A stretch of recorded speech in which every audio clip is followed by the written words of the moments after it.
चलो बच्चों, good morning. Good morning.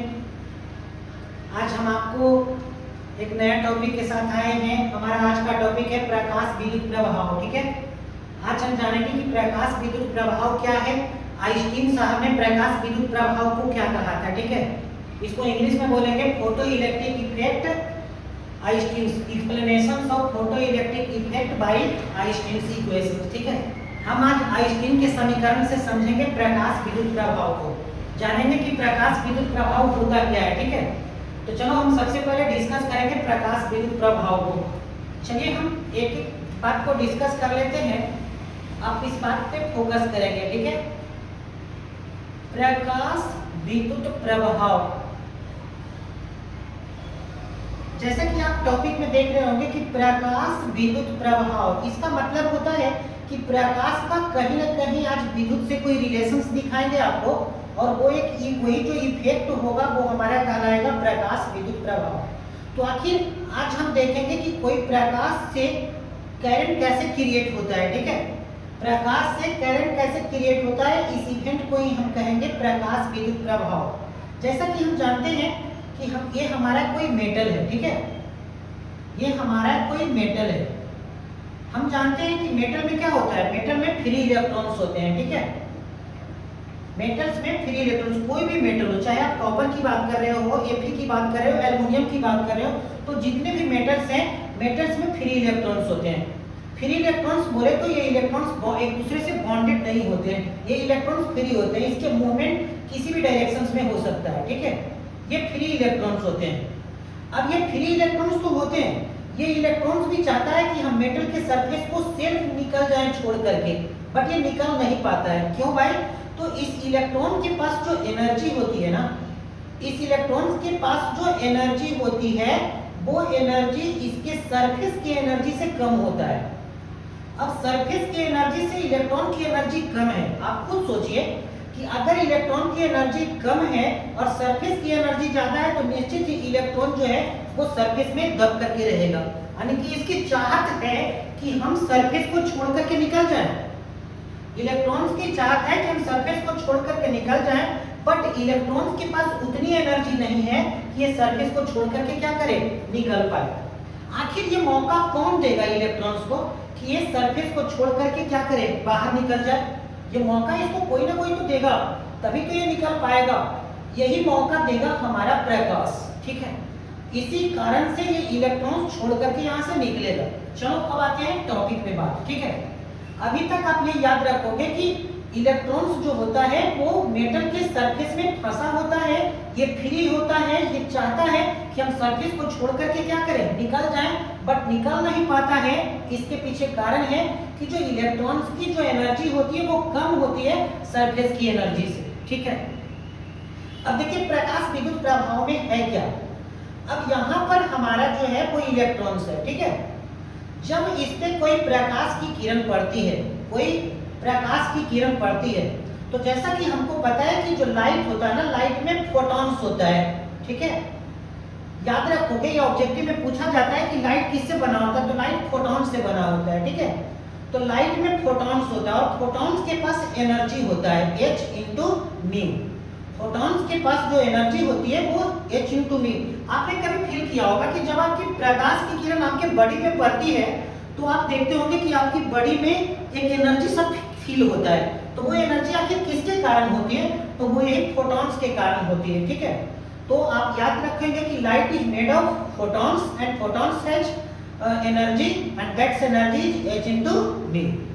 ये एनर्जी जब इलेक्ट्रॉन्स के ऊपर पड़ती है तो होता क्या है, यहाँ पे ये एनर्जी, इस फोटॉन की कुछ एनर्जी जो है इसके सरफेस से इलेक्ट्रॉन्स को निकालने के लिए जरूरत होता है, और कुछ जो एनर्जी होता है वो जब इलेक्ट्रॉन निकल जाता है उस इलेक्ट्रॉन्स को काइनेटिक एनर्जी प्रदान कर देता है।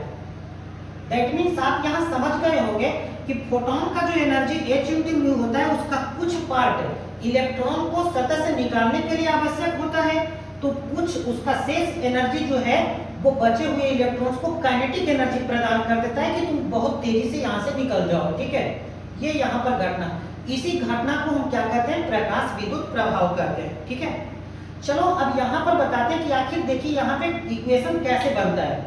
प्रकाश की एनर्जी जो है, फोटॉन, प्रकाश जो फोटॉन से बना है उसकी एनर्जी h into mu है। इसकी कुछ एनर्जी यहाँ से निकालने में लगी है, जो निकालने में लगती है इसको हम बोलते हैं वर्क फंक्शन, कार्य फलन, जिसको हम फाई से सूचित करते हैं। तो फोटॉन का कुछ जो एनर्जी जो सतह से निकालने के लिए आवश्यक हुआ है उसको हम बोलते हैं वर्क फंक्शन, जिसको फाई से सूचित करते हैं। और भिन्न भिन्न मेटल के लिए ये वर्क फंक्शन का मान भिन्न भिन्न होता है। खुद सोचो कि हमारा एक मेटल है कॉपर, एक मेटल है हमारा आयरन, ठीक है। तो कॉपर से इलेक्ट्रॉन्स को निकालना ज्यादा इजी होता है, जबकि आयरन से इलेक्ट्रॉन्स को निकालना कॉपर के सापेक्ष में कम इजी होता है। जिससे हमें ये स्पष्ट होता है कि जो एनर्जी है वो भिन्न भिन्न मेटल्स के लिए क्या होता है, भिन्न भिन्न होता है। आप एक तरह के नहीं सोच सकते हो कि सर मेटल है, मेटल्स में तो एनर्जी सभी से सेम निकाली जा सकती है, सेम एनर्जी से इलेक्ट्रॉन्स को निकाली जा सकती है, नहीं, अलग अलग एनर्जी। तो भिन्न भिन्न मेटल्स के लिए वर्क फंक्शन का मान, जो कार्य फलन का मान होता है वो भिन्न भिन्न होता है, ठीक है। तो इसका कुछ एनर्जी जो है वो इलेक्ट्रॉन से निकालने, इलेक्ट्रॉन को सरफेस से निकालने में लगा है, दैट मींस वो वर्क फंक्शन फाई है, ठीक है। ये जो आपको दिख रहा है ये वर्क फंक्शन फाई है। बाकी जो इलेक्ट्रॉन्स निकला वो जो एनर्जी का कुछ बचा हुआ है इस फोटोन का एनर्जी, वो निकले हुए इलेक्ट्रॉन्स को एक काइनेटिक एनर्जी प्रदान कर दिया, ठीक है। सो अब यहाँ से निकल गया है। आप सोच रहे होंगे कि सर मेटल के सरफेस पे इलेक्ट्रॉन्स होता है, क्या जब वो इलेक्ट्रॉन्स मेटल के सरफेस से निकलता है तो उसको इलेक्ट्रॉन्स कहा जाता है? नहीं, उसको हम कहते हैं फोटो इलेक्ट्रॉन्स, ठीक है। उसको हम बोलते हैं फोटो इलेक्ट्रॉन्स। फोटो इलेक्ट्रॉन्स क्यों बोलते हैं? क्योंकि ये फोटॉन्स के कारण निकलता है, और निकलता कौन है? इलेक्ट्रॉन्स। सो ये इसको हम बोलते हैं फोटो इलेक्ट्रॉन्स, ठीक है। अब चलते हैं कि आइंस्टीन साहब ने क्या कहा था प्रकाश विद्युत समीकरण के लिए। आइंस्टीन साहब ने कहा क्या था? तो जैसा कि आपको पता है कि energy is neither create not destroyed, it is only exchange one two other systems. Hindi में हम कहेंगे कि ऊर्जा ना तो उत्पन्न होती है और ना नष्ट होती है। देखो ऊर्जा जो है ना, आप उसको उत्पन्न नहीं कर सकते ना नष्ट कर सकते, केवल इसका आप क्या कर सकते हैं? रूपांतरण कर सकते हैं। जैसे हम देखो घर से आए हैं 10 जूल एनर्जी लेकर के, ठीक है। घर से हम 10 जूल एनर्जी लेकर के आए हैं, जिस 10 जूल एनर्जी का 2 जूल एनर्जी जो है हम पढ़ाने में खर्च किए, ठीक है। और इसका 2 जूल एनर्जी मुझे आने में लगा, तो मेरे पास शेष एनर्जी कितना बचा है? तो 10 जूल में से 4 जूल को घटा दीजिए, मेरे पास कितना जूल बचा है? 6 जूल एनर्जी बचा है। दैट मींस इससे ये चीज स्पष्ट होता है कि मेरी प्रीवियस की टोटल एनर्जी बाद की टोटल जो एनर्जी है उसके टोटल सम की क्या होगा? इक्वल होगा। इसी सिद्धांत को बोलते हैं ऊर्जा संरक्षण का सिद्धांत, ठीक है। चलो अब हम थोड़ा सा ऊर्जा संरक्षण सिद्धांत के बारे में एक एग्जांपल से समझा रहे थे, अब बताते हैं यहाँ पे एनर्जी का। ऊर्जा कंजर्वेशन के सिद्धांत से यहाँ क्या होगा? तो बताओ, इस फोटॉन के पहले कितनी एनर्जी है? h into mu है, ठीक है। बाद में इसके पास इसकी एनर्जी कहाँ गई? कुछ एनर्जी निकालने में लगी, जो कितनी है? Work function phi. बाकी क्या हुआ? इसका शेष एनर्जी, इसको इलेक्ट्रॉन्स को काइनेटिक एनर्जी प्रदान किया, दैट मींस वो क्या है? 1/2 mv²। यही समीकरण को प्रकाश विद्युत प्रभाव के लिए आइंस्टीन का समीकरण कहते हैं, ठीक है। यही है प्रकाश विद्युत प्रभाव के लिए आइंस्टीन का समीकरण। अब यहाँ एक चीज बात यहाँ पे होता है कि वर्क फंक्शन फाई क्या है, कार्य फलन फाई क्या है? तो that is also energy, and that energy जो होता है h into mu naught। मैं अभी कुछ देर बाद बताऊंगा, जब इसका आपको डिटेल्स में दूंगा तो h into mu naught होता है। So h into mu is equal to, phi का वैल्यू रख दो, h into mu naught plus half mv²। इसको इधर ले आइए और फिर आपका जो इक्वेशन आएगा यही प्रकाश विद्युत प्रभाव का समीकरण है। आई होप दैट कि इस बार जो वर्ष 2024 का एग्जाम होगा, इस एग्जाम में ये प्रश्न आना एकदम अति अनिवार्य है। 100% एकदम गारंटी करते हैं कि ये प्रश्न आएगा, चाहे वो 4 मार्क्स में पूछे या फिर 2 मार्क्स में पूछे। ये एकदम पूछना जरूरी, क्योंकि पिछले 2 सालों से ये प्रश्न नहीं आया है और बिहार बोर्ड ने इस क्वेश्चन को बार-बार रिप्रेजेंट किया, ठीक है। अब आप सोच रहे होंगे कि सर आप यहाँ तो बता दिए प्रकाश विद्युत प्रभाव समीकरण, हम समझ भी गए कि प्रकाश विद्युत प्रभाव होता क्या है, पर सर एग्जाम में हम कौन से आंसर लिखेंगे? देखो, आप यदि बेहतर नंबर चाहते हैं तो किसी भी प्रश्न का आंसर जानना ये जरूरी नहीं होता। आप उस प्रश्न के बेहतर आंसर लिखोगे कैसे? जब तक बेहतर आंसर लिखोगे नहीं तब तक आपका बेहतर मार्क्स मिलेंगे नहीं। पास होना है तो आप जैसे मैं बताया वो लिख दो, आप पासिंग मार्क्स मिल जाएगा। लेकिन अगर आप चाहते हो कि किसी भी प्रश्न का एकदम सॉलिड और सटीक आंसर लिखें तो आप उसके पूरे तथ्य को समझ करके भाषा वाइज भाषा आपको लैंग्वेज बना करके अपना लिखना है। तो चलो प्रकाश विद्युत प्रभाव जो है उसके बारे में जो बातें हैं वो लिखना नोट करें आप लोग, ठीक है।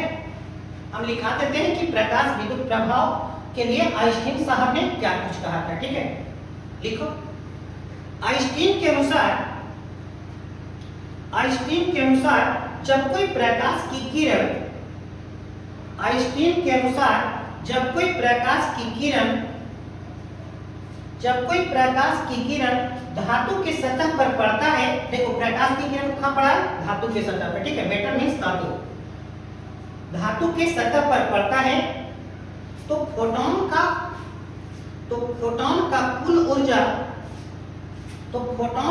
कुल ऊर्जा ब्रैकेट में लिख लेना h इंटू म्यू, यहाँ लिखा हुआ है h इंटू म्यू।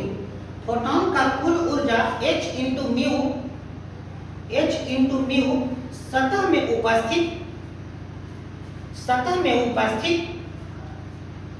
में उपस्थित किसी एक इलेक्ट्रॉन के द्वारा अवशोषित कर लिया जाता है।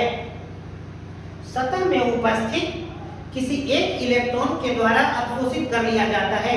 ये जो हमारा फोटॉन का ऊर्जा h इंटू म्यू है, इस सतह में जो इलेक्ट्रॉन्स उपस्थित है, एक इलेक्ट्रॉन, वो इसको क्या करता है, अवशोषित कर लिया जाता है।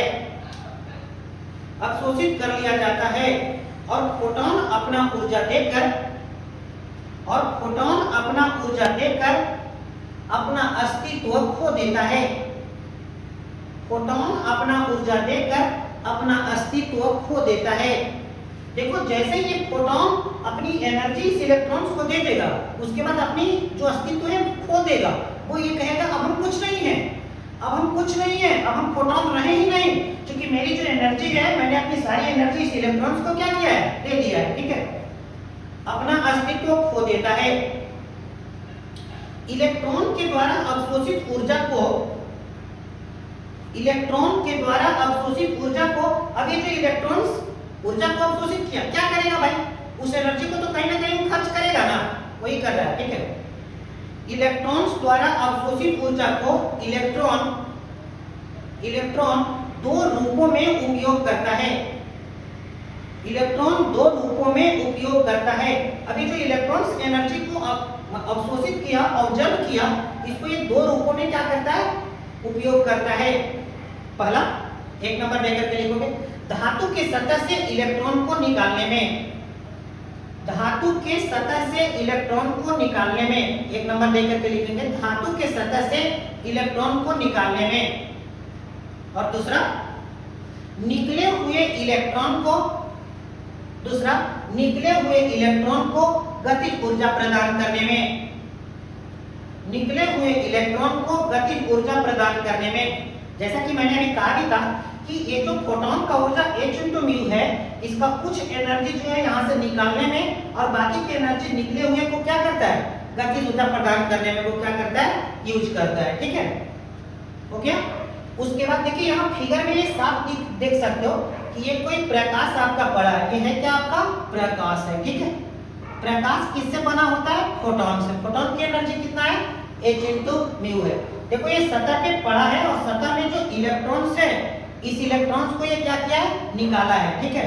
इलेक्ट्रॉन्स निकला और बाकी का एनर्जी यहाँ से इसको क्या किया है, काइनेटिक एनर्जी क्या किया है, प्रदान किया है, ठीक है। उसके बाद ये फिगर बना लें आप लोग, फिगर बना लें। चलो उसके बाद लिखिएगा एक नंबर दे करके, धातु की सतह से इलेक्ट्रॉन निकालने में, पॉइंट बाय पॉइंट। अभी मैंने कहा था कि जो एनर्जी आपका ये ऑब्जर्व करता है, अपनी एनर्जी को इन दो रूपों में खर्च करता है, एक इलेक्ट्रॉन को निकालने में और दूसरा निकले हुए इलेक्ट्रॉन्स को क्या करने में, काइनेटिक एनर्जी देने में, ठीक है। पहला लिखिएगा, धातु के सतह से इलेक्ट्रॉन को निकालने में। देखिए तीर के निशान, धातु के सतह से एक इलेक्ट्रॉन को निकालने के लिए, धातु के सतह से एक इलेक्ट्रॉन को निकालने के लिए, धातु के सतह से एक इलेक्ट्रॉन को निकालने के लिए फोटॉन को न्यूनतम आवश्यक ऊर्जा फोटोन को न्यूनतम आवश्यक ऊर्जा वर्क फंक्शन हिंदी में कार्यफलन कहलाता है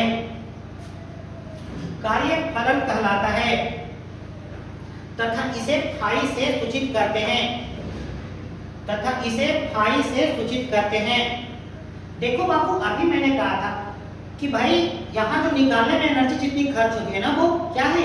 वर्क फंक्शन। ये एग्जाम में बार बार पूछता है कार्यफलन क्या है, ठीक है? तो उसमें आपको लिख देना है कि धातु के सतह से एक इलेक्ट्रॉन को निकालने में जितनी न्यूनतम आवश्यक ऊर्जा होती है वो क्या कहलाती है? वर्क फंक्शन कहलाती है तथा इसे को सूचित करते हैं फाई से। चलो उसके बाद लिखेंगे भिन्न-भिन्न धातु के लिए वर्क फंक्शन का मान भिन्न होता है। आपको दर्शाना होगा वहां पे कि जो कार्यफलन का मान होता है वो भिन्न धातु के लिए अलग-अलग होता है, न कि सब धन बाई से पसेरी। कॉपर ले लो उसके लिए उतना ही, लोहा ले लो उसके लिए उतना ही। नहीं, एकदम आप ध्यान दो, भिन्न धातु के लिए वर्क फंक्शन का मान जो होता है वो भिन्न होता है, ठीक है? अब लिखेंगे दूसरा, आखिर जो एनर्जी का दूसरा पार्ट कहाँ गया, कहाँ खर्च किया? ये जो इलेक्ट्रॉन्स अवशोषित किया फोटोन का ऊर्जा, उसका दूसरा पार्ट कहाँ गया? तो इलेक्ट्रॉन को गतिज ऊर्जा प्रदान करने में, ठीक है? दूसरा पॉइंट में 2 नंबर दे करके फोटोन का शेष ऊर्जा उत्सर्जित इलेक्ट्रॉन को गतिज ऊर्जा प्रदान करने में। फोटोन का शेष ऊर्जा उत्सर्जित इलेक्ट्रॉन को गतिज ऊर्जा प्रदान करने में, ठीक है? चलो यहां पर हो गया कि भाई जो इलेक्ट्रॉन्स ने एनर्जी को ऑब्जर्व किया, उस एनर्जी का कुछ पार्ट वहां से उसके सतह में उपस्थित इलेक्ट्रॉन्स को निकालने में उसने लगाया और कुछ एनर्जी जो है वो निकले हुए को काइनेटिक एनर्जी प्रदान कर दिया, ठीक है? चलो भाई, अब देखो यहाँ पे फिगर में देख सकते हो कि फोटोन का ऊर्जा h/μ है। h/μ का कुछ एनर्जी यहाँ से निकालने में लगा और जो बचा एनर्जी है, इस इलेक्ट्रॉन को क्या कर दिया? काइनेटिक एनर्जी दे दिया। उसके बाद लिखेंगे ऊर्जा संरक्षण के सिद्धांत से, फिगर आप बना लिए होंगे। उसके बाद लिखिए ऊर्जा संरक्षण के सिद्धांत से। मैंने आपको क्या कहा था? ऊर्जा संरक्षण का सिद्धांत क्या है कि जितना पहले एनर्जी है बाद में एनर्जी उतना ही होगी। देखिए पहले इस फोटोन की एनर्जी कितनी है? h/μ। बाद में एनर्जी कितनी है? तो बाद में जो इसकी एनर्जी खर्च हुई 5 और फिर कितना 1/2 mv², तो ये दोनों के बराबर होगा। तो h/μ बराबर क्या होगा? 5 + 1/2 mv², जहां 5 क्या है? वर्क फंक्शन है, कार्यफलन है, ठीक है? और याद रखोगे यहाँ पे लिखा क्या है कि वर्क फंक्शन जो है 5 है वो कांस्टेंट है। आप अभी सोच रहे होंगे कि सर अभी तो आप बताए थे कि भिन्न धातु के लिए वर्क फंक्शन का मान क्या होता है? भिन्न होता है, तो फिर आप कांस्टेंट की बात क्यों कर रहे हो? अरे मेरे दोस्त, आप जो एक्सपेरिमेंट कर रहे हो उसमें किसी एक ही धातु को ले रहे हो ना। अगर आप कॉपर ले रहे हो तो पूरी एक्सपेरिमेंट कॉपर पर ही ना करोगे कि कुछ देर कॉपर पे करोगे और कुछ देर आयरन पे करोगे, कुछ देर एल्युमिनियम पर करोगे। नहीं, आप एक धातु पे करोगे और जब आपका एक धातु होगा तो उसके लिए तो वर्क फंक्शन का मान सेम ही ना होगा। इसीलिए यहाँ पे लिखा गया है कि वर्क फंक्शन क्या होता है? कांस्टेंट होता है। क्योंकि आप कोई भी एक आपको धातु ले सकते हो, कॉपर ले लो, कोई भी एक लो, एक लोगे तो एक के लिए तो वर्क फंक्शन का मान होगा। तो वहां पर देखो 5 क्या लिखा हुआ है? कांस्टेंट है। अब कांस्टेंट यहाँ पे है तो h/μ ये तो कांस्टेंट हो गया। तो h/μ किसके साथ बदल रहा है? 1/2 mv² का। तो h/μ बराबर क्या हो गया? 1/2 mv²। कांस्टेंट को मैंने यहाँ हटा दिया। उसके बाद देखिए आपको जैसा कि पता है कि कांस्टेंट को जब हटाओगे तो उसके बीच में क्या आएगा? आपको समानुपाती आ जाएगा, डायरेक्टली प्रोपोर्शनल आ जाएगा। तो h/μ डायरेक्टली प्रोपोर्शनल टू कौन हो गया? काइनेटिक एनर्जी, क्योंकि 1/2 mv² इज आल्सो कॉल्ड क्या? Kinetic energy. इसी को तो हम गतिज ऊर्जा कहते हैं। h/μ = काइनेटिक एनर्जी, ठीक है? अब देखो यहाँ से हमें क्या स्पष्ट हो रहा है? यहाँ से हमें स्पष्ट हो रहा है, यहाँ तक लिखने के बाद देखो मैं समझा रहा हूँ यहाँ पे कि अगर म्यू के वैल्यू को तुम इंक्रीज करोगे तो काइनेटिक एनर्जी भी क्या कर जाएगा? आपका इंक्रीज कर जाएगा। और अगर म्यू के वैल्यू को आप डिक्रीज करोगे सो काइनेटिक एनर्जी भी क्या कर जाएगा आपका, डिक्रीज कर जाएगा। इसका मतलब क्या है, तो लिखिए कि ये है क्या, म्यू क्या है, ये म्यू जो है बेटा जी ये आवृत्ति है, फ्रीक्वेंसी है। किसकी आवृत्ति है, आपतित प्रकाश की आवृत्ति है, जो प्रकाश आ रही है उसकी आवृत्ति है। यहाँ जो आप देख रहे हो म्यू, म्यू क्या है, आवृत्ति है, ठीक है, फ्रीक्वेंसी है। और आवृत्ति किसकी है, जो आपतित प्रकाश है उसकी। तो यहाँ से एक चीज हम लिखेंगे कि यदि आपतित प्रकाश की आवृत्ति को, देखिए यहाँ के बाद लिखिए, यदि आपतित प्रकाश के आवृत्ति को बढ़ाया जाए, यदि आपतित प्रकाश के आवृत्ति को बढ़ाया जाए तो फोटो इलेक्ट्रॉन्स का काइनेटिक एनर्जी बढ़ जाता है। तो फोटो इलेक्ट्रॉन्स की काइनेटिक एनर्जी बढ़ जाता है। और यदि आपतित प्रकाश के आवृत्ति को घटाया जाए, और यदि आपतित प्रकाश के आवृत्ति को घटाया जाए तो काइनेटिक एनर्जी का मान घट जाता है, माने गतिज ऊर्जा का मान घट जाता है। तो जो इलेक्ट्रॉन्स निकला उसकी गतिज ऊर्जा का मान क्या होता है, घट जाता है, ठीक है। चलो उसके बाद हम देखते हैं इसके बाद कौन सी आपकी बात हो रही है। यहाँ तक तो हम देख लिए भाई साहब, जिसमें आपने देखा कि आपतित प्रकाश को, अगर आपतित प्रकाश की आवृत्ति कम है इलेक्ट्रॉन कम वेग से निकलेगा, और अगर आपतित प्रकाश की आवृत्ति ज्यादा है तो इलेक्ट्रॉन यहाँ से क्या निकलेगा, ज्यादा वेग से निकलेगा, यानी कि ज्यादा काइनेटिक एनर्जी के साथ निकलेगा, ठीक है। अब भाई देखो यहाँ पर क्या है कि आवृत्ति के साथ यहाँ पर वेरिएशन आप देख रहे हो। कोई ऐसा तो आवृत्ति होगा, कोई ऐसा तो आवृत्ति होगा जिसपे कोई ऐसा आवृत्ति का मान होगा जिससे धातु के सतह से इलेक्ट्रॉन्स केवल निकले और उसको गतिज ऊर्जा ना मिले। ऐसा भी तो पॉसिबल है। अभी खुद क्या बोले, आवृत्ति को बढ़ाओगे काइनेटिक एनर्जी बढ़ेगा, आवृत्ति को घटाओगे काइनेटिक एनर्जी घटेगा। लेकिन कोई ऐसा आवृत्ति होगा जिसमें काइनेटिक एनर्जी होगा ही नहीं, वो केवल इलेक्ट्रॉन्स निकल करके रेस्ट में आ जाएगा। तो उस आवृत्ति को क्या बोलेंगे, उस आवृत्ति को हम देहली आवृत्ति बोलते हैं। कौन सी आवृत्ति बोलते हैं, देहली आवृत्ति। दिल्ली नहीं, देहली आवृत्ति। इंग्लिश में इसको बोलते हैं threshold energy, threshold frequency, sorry threshold frequency. तो आप लिखिए लाइन चेंज करके इन्वर्टेड कॉमास के अंदर लिखिए, इन्वर्टेड कॉमास के अंदर आप लिखना प्रारंभ कीजिए। किसी निश्चित आवृत्ति पर उत्सर्जित फोटो इलेक्ट्रॉन्स का वेग शून्य हो जाता है। किसी निश्चित आवृत्ति पर उत्सर्जित फोटो इलेक्ट्रॉन्स का वेग शून्य हो जाता है। अभी मैं बोला था कि कोई आवृत्ति तो ऐसा, आवृत्ति का कोई मान ऐसा तो रहा होगा, क्योंकि इसके बढ़ने से बढ़ रहा है, इसके घटने से घट रहा है, इसका कोई तो मान होगा जिस पर केवल निकले और उसको वेग नहीं मिले, उसके पास एनर्जी नहीं हो। उसी आवृत्ति को हम क्या बोलते हैं, देहली आवृत्ति। शून्य हो जाता है तो वह आवृत्ति शून्य हो जाता है तो वह आवृत्ति देहली आवृत्ति कहलाता है। तो वह आवृत्ति देहली आवृत्ति कहलाता है तथा इसे म्यू नॉट से सूचित करते हैं। भी को अगर म्यू मोड़ रहे हैं तो हम इसे म्यू पढ़ रहे हैं, याद रखिएगा। तो इसे म्यू नॉट से सूचित करते हैं। तो जहां भी म्यू नॉट है समझ जाइएगा कि ये है क्या, तो ये है देहली आवृत्ति है, ठीक है। ये म्यू नॉट है क्या, तो देहली आवृत्ति है, ठीक है।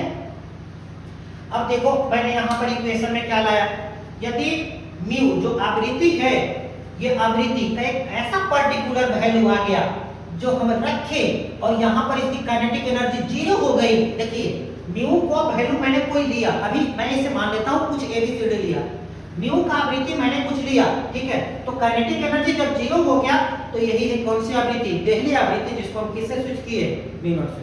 तो यदि म्यू का वैल्यू म्यू नॉट होगा तो काइनेटिक एनर्जी कितना हो जाएगा, जीरो हो जाएगा, क्योंकि अभी हम यही समझा रहे थे, ठीक है। अब समीकरण 1 से देखिए, समीकरण 1 में क्या लिखा है, h into म्यू बराबर 5 प्लस 1/2 mv²। h के जगह h, म्यू का वैल्यू क्या है सब, म्यू नॉट, बराबर के जगह बराबर 5 का 5 प्लस का प्लस 1/2 mv²। अगर v 0 सो दैट इज पूरा के पूरा ये टर्म क्या है, एक काइनेटिक एनर्जी है, ठीक है। तो काइनेटिक एनर्जी कितना है, 0। सो h इंटू म्यू नॉट बराबर फाइव प्लस वैल्यू है 0, सो फाइव बराबर क्या आ गया h इंटू म्यू नॉट, जहां लिखा गया कि म्यू नॉट है क्या देहरी आवृत्ति। बार बार ये डेफिनेशन भी पूछता है, याद रखिएगा। एक वर्ग फंक्शन जिसको कार्य फलन कहते हैं वो डेफिनेशन आता है, दूसरा ये भी आता है कि देहरी आवृत्ति क्या है। मैंने जो कहा था कि 4 मार्क्स का क्वेश्चन पूछता है या 2 मार्क्स का पूछता है, तो बहुत डिफरेंट टाइप का पूछता है। प्रकाश विद्युत प्रभाव के लिए पूछेगा 2 मार्क्स में, तो केवल आप उसके जो हम बताए परिभाषा वो लिख करके निकल जाइए। 4 मार्क्स में पूछता है पूरी कहानी दे दीजिए आपको इसका, ठीक है। म्यू यहाँ देहरी आवृत्ति है। अब देखो ये फाई का जो वैल्यू आया, फाई के वैल्यू को हम समीकरण 1 में पुट करने जा रहे हैं। देखिए समीकरण 1 में क्या है बेटा, h इंटू म्यू है। देख लीजिए आप यहाँ पे h इंटू म्यू है, लिख दिया मैंने। फाई के जगह जो वैल्यू मुझे आया h इंटू म्यू नॉट वो लिख दिया मैंने, प्लस 1/2 mv स्क्वायर। सो देखिए इधर जो है इसको इस साइड लेके चला है, तो क्या हो गया बेटा h इंटू म्यू। देखिए इसको मैं हटा रहे हैं क्योंकि समझाने के लिए किया, ठीक है। h इंटू म्यू इस साइड ही आ गया, minus h into mu naught बराबर कितना 1/2 mv स्क्वायर। इधर से h कॉमन ले लिए, v माइनस v नॉट बराबर 1/2 mv square. That equation is known as photoelectric effect equation by Einstein. इसी समीकरण को हम प्रकाश विद्युत प्रभाव के लिए आइंस्टीन का समीकरण के नाम से जानते हैं इसको, ठीक है। यही हमारे एग्जाम में आएगा और जिसका मैंने बेटर आंसर आपको दे दिया है। सो इतना आप लिख दीजिए, 5 के 5 मार्क्स आपके कंप्लीट है एग्जाम में, ठीक है। आप इसको एक बार अच्छी तरह से पहले आप वीडियो को देख लीजिए, आफ्टर दैट इसको फिर से क्या कीजिए, इसको नोट करना प्रारंभ कर दीजिए। प्रकाश विद्युत प्रभाव इस बार के लिए महत्वपूर्ण में से एक बहुत ही महत्वपूर्ण प्रश्न है, यानी कि एक question out. Bihar board class 12 के लिए एक question out, that question is known as photoelectric effect by Einstein equation, ठीक है, बाय आइंस्टीन। और ये जो इक्वेशन आता है यही है आइंस्टीन का इक्वेशन, ठीक है। चलो भाई अब नोट कर लो। हम अब हमारा जो नेक्स्ट हमारी जो वीडियो आएगी वो हमारा है हाइगेंस। हाइगेंस का हमें बताएंगे कि हाइगेंस के सिद्धांत से प्रकाश के प्रवर्तन को हम प्रमाणित करते हुए दिखेंगे। हाइगेंस के सिद्धांत से प्रकाश के अपवर्तन को देखेंगे और फिर हमारा ऑप्टिक्स का एक और क्वेश्चन है जो आता है इंटरफेरेंस ऑफ लाइट, माने प्रकाश के व्यतिकरण से, जिसमें फ्रिंज के चौड़ाई के यंग वैज्ञानिक के अनुसार से फ्रिंज के चौड़ाई का व्यंजक प्राप्त करेंगे, ठीक है। और फिर एक आपका आ जाएगा वहां पे कि वो जो ध्रुवन के लिए आ जाएगा कि ध्रुवन पर आपको साबित करें कि आपतित परावर्तित और अपवर्तित प्रकाश एक दूसरे पर लंबवत होता है। तो I hope that after that 4 को डेरिवेशन और आपका आएगा, 4 डेरिवेशन आएगा ऑप्टिक्स का, उसके बाद ऑप्टिक्स खत्म हो जाएगा, ठीक है। मेरे दोस्त मैं आपको ये बता दूं, आप लोग जो मुझे डिमांड कर रहे हो थे कि सर अभी जो आप पढ़ा रहे हैं ना डेरिवेशन को आप लास्ट में पढ़ाते तो बेहतर होता, बिकॉज सर वो जल्दी याद रह नहीं पाता है। तो मेरे दोस्त मैं इतना कुछ इसके बारे में बोल दिया कि आप कभी भूलिएगा नहीं। हाँ, आपकी जो डिमांड है कि सर पहले आप ऑब्जेक्टिव पढ़ा दीजिए, ऑब्जेक्टिव पढ़ा दीजिए, उसके बाद आप पढ़ाइएगा सर क्या डेरिवेशन, ठीक है। जैसे ही ऑप्टिक्स हमारी खत्म हो जाती है उसके बाद हम चैप्टर वाइज ऑब्जेक्टिव आपको 1 to 1 इजी वे में, ऐसा कि आपके एग्जाम में फिजिक्स के एग्जाम में 35 ऑब्जेक्टिव में 35 सही हो, वैसा हम आपको बताएंगे। वो क्लास आप मिस नहीं करेंगे। आप 2 दिन और वेट कर लीजिए, आपके ऑब्जेक्टिव जो है, ऑब्जेक्टिव के लिए स्पेशल क्लास मैं स्टार्ट करने जा रहा हूँ। ऑब्जेक्टिव के लिए एक हमारी क्लास होने वाली है मैराथन क्लास, ठीक है। मैराथन का मिशन ये होगा कि आपके 5 वीडियो में ही पूरी की पूरी जितनी भी फिजिक्स की ऑब्जेक्टिव है वो सारे मैं खत्म कर दूंगा, और आप इतने बेहतर ढंग से कि आपके एग्जाम में 35 ऑब्जेक्टिव में 35 ऑब्जेक्टिव आपके एकदम सही हो। ऑब्जेक्टिव जो होता है किसी भी रिजल्ट में एक बेटर अपनी भूमिका अदा करता है, ठीक है।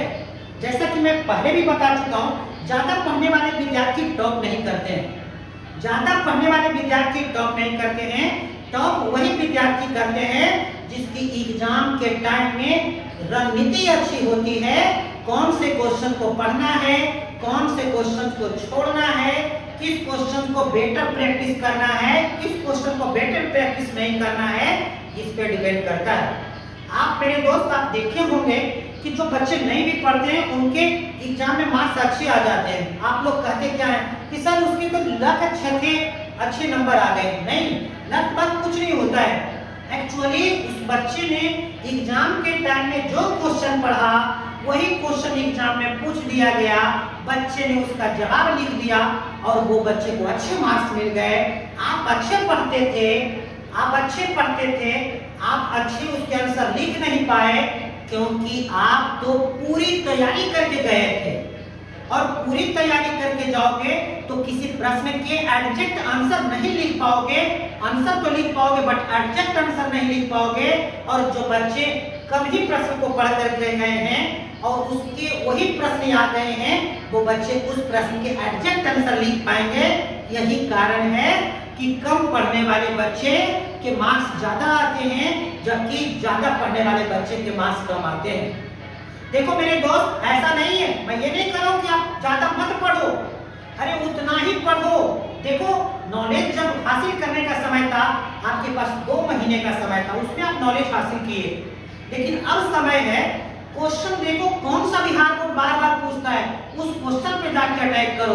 क्वेश्चन को कैसे लिखेंगे, आंसर क्या लिखेंगे कि आप टीचर जो चेक करने वाला होगा उसको अपनी ओर अट्रैक्ट कर पाए। अगर वो टीचर आपके आंसर से अट्रैक्ट हो रहा है, देन वो टीचर आपके फुल के फुल मार्क्स दे जाएगा। तो ये है, अब ऐसा नहीं है कि आज के बाद आप लोग क्या कीजिए, ज्यादा जो पढ़ रहे हैं कम पढ़ना स्टार्ट कर दीजिए। अरे डीपी सर तो कहे ही थे कि ज्यादा पढ़ने वाला टॉप नहीं करता है, कम पढ़ने वाला टॉप करता है। चलो ससुरा छोड़ देते हैं ज्यादा पढ़ना, 1 आध घंटा कभी कभी पढ़ देंगे। नहीं, ऐसा गलती नहीं करना है। मेरा कहने का मतलब समझ रहे हो ना? आप क्वेश्चन को सेलेक्ट करो, कौन से क्वेश्चन को बिहार बोर्ड बार बार पूछ रहा है उसको बार बार प्रैक्टिस करो, ठीक है? क्योंकि ज्ञान अर्जन के लिए बहुत समय है, लेकिन आपके जो एग्जाम है उसके लिए बहुत समय नहीं है। अब तो ओनली फॉर 60 डेज बचा है और यू हैव 5 सब्जेक्ट। अगर इस सब्जेक्ट में बात करूं तो यू हैव आपका 12 डे और 12 डे में भाई एक सब्जेक्ट बहुत मुश्किल है यार। बट डीपी सर का क्लास करना है, आप मत भूलिए। 12 दिन नहीं, मैं आपको 5 दिन के अंदर, आपके 5 दिन के अंदर हमारी जो मैराथन क्लास स्टार्ट होने जा रही है, मैं आपको गारंटी देता हूं 5 दिनों में एक जो सब्जेक्ट है उसकी पूरी कंप्लीट कराई जाएगी तैयारी। बस आप इसको ध्यान से, जो हमारी मैराथन क्लास स्टार्ट होने वाली है उसमें आप मिस नहीं करेंगे, जिसमें एक एक दिन 3-3, 4-4 घंटे हम आपको क्लास करा करके सारे क्वेश्चंस को कवर करने वाले हैं, ठीक है? तो आप हमारी एक एक वीडियो को ध्यान से देखें। चलो अब हम नेक्स्ट टॉपिक के साथ स्टार्ट करते हैं। हमारा जो टॉपिक है, नेक्स्ट टॉपिक है वो है हाइगेन्स प्रिंसिपल, हाइगेन्स का सिद्धांत। चलो तब तक आप इसको स्क्रीनशॉट ले लो। अब हमारी नेक्स्ट जो है वो टॉपिक है उस पर विचार करने जा रहे हैं, ठीक है?